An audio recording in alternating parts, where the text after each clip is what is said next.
د میړه د خاوند په زنانو باندې کم حقوق دي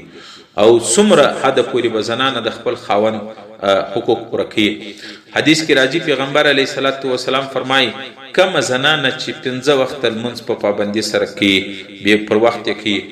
اذا صلت المرأة خمسها 15 وخت لمونځ وکړي، او دویم دا وحسنت فرجها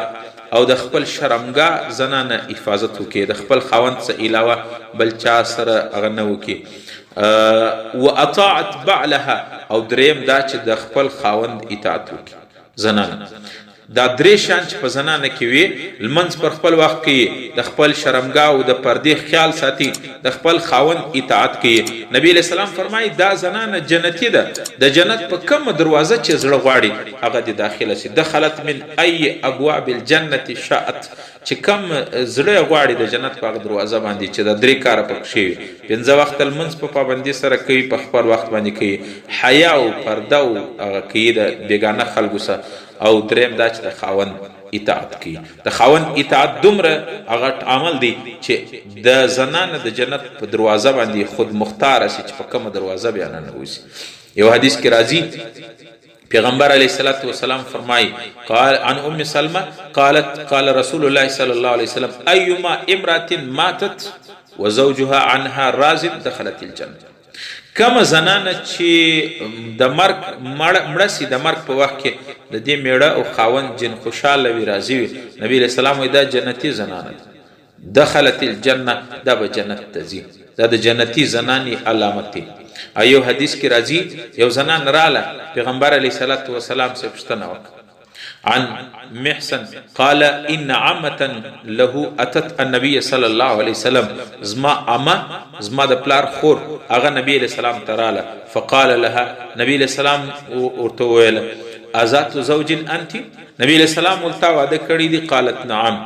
اقول وو، قال فاين انت منه، ته د خاوند سره څنګه گزاره کوي؟ قالت اغیل ما آلوه الا عجزت عنه، یا رسول الله زه همیشه د خپل خاوند خیال ساتم مگر کله کله انسان دی زه عجز سم د خاوند پورا حقوق خیال نه وساتم. نبی علیہ السلام فرمایي فكيف انت له فانه جنتك ونارك، نبی علیہ السلام فرمایي ته څنګه خبرې کوي چې کله کله د خاوند اطاعت نه وکم فرمانبرداري. نبی علیہ السلام فرمایي فانه جنتك ونارك، خاوند ستا جنت هم دی او جهنم هم دی، یعنی که چیر د خاوند اطاعت وکې د ستا دپاره جنت دی، که د خاوند نافرمانی وکې بیا د ستا دپاره جهنم دی. در دې اندازې پیغمبر علیه السلام فرمایي که چیرې خاوند و ښځې ته و خپلې بیبي ته حکم وکړي چې د دې یو غره چې ژړ کاڼي دي دا ژړ غره کاڼي و ډبرې راوړه دا بل غر ته له به زنانه منتقل کوي، زنانه به کوي. نبی علیہ السلام فرمایي عن عائشة رضی الله عنها قالت قال رسول الله صلی الله علیه وسلم لو امرها ان تنقل من جبل اصفر الى جبل اسود ومن جبل اسود الى جبل ابيض كان ينبغي لها ان تفعل. پیغمبر علیہ السلام که خاوند ورته ویل چې د دیو سپین غره ډبرې تور غره له د هغه غره ډبرې ژړ غره له راوړه لا به هم زنانه د خپل خاوند دا هغه پوره کوي. حضرت ابو سعید خدری رضی الله عنه وایي یو پلار خپل پیغله لور راوسته پیغمبر علیه السلام ته، یا رسول الله د زما لور ته نصیحت وکړه، زه ورته وایم چې بچی ته پیغله زه اوس تا واده وکم، واده به دې کم نکاح وکم، دا زما خبره نه مني. نبی علیہ السلام هغه نجلۍ ته هغه بچی ته وویله بچیه د خپل پلار خبره ومنه نکاح وکړه.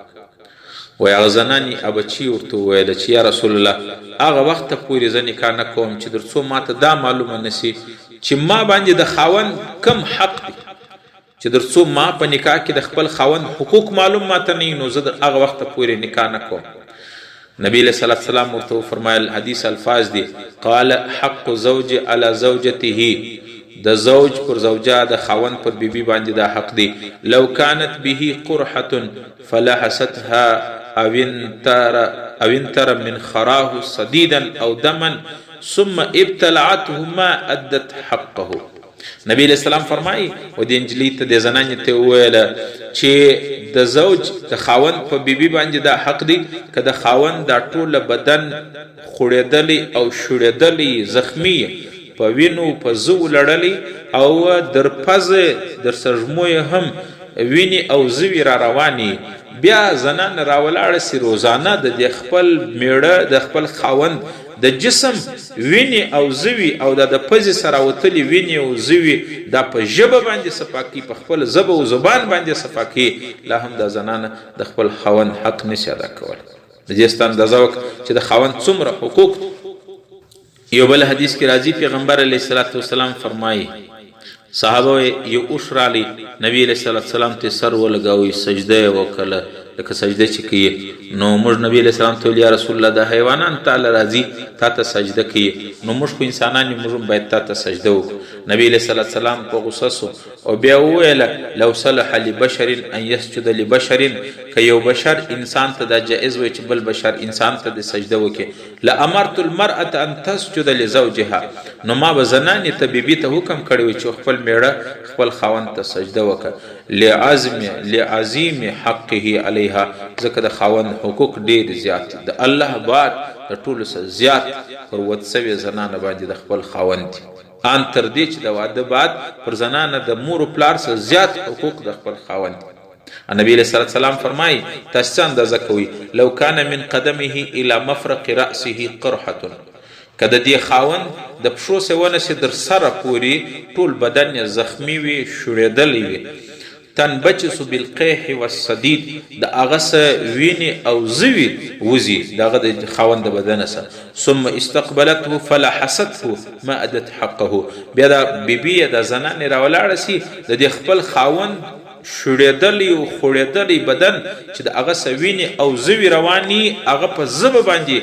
ژبه باندې وڅټي صفاکي روزانه په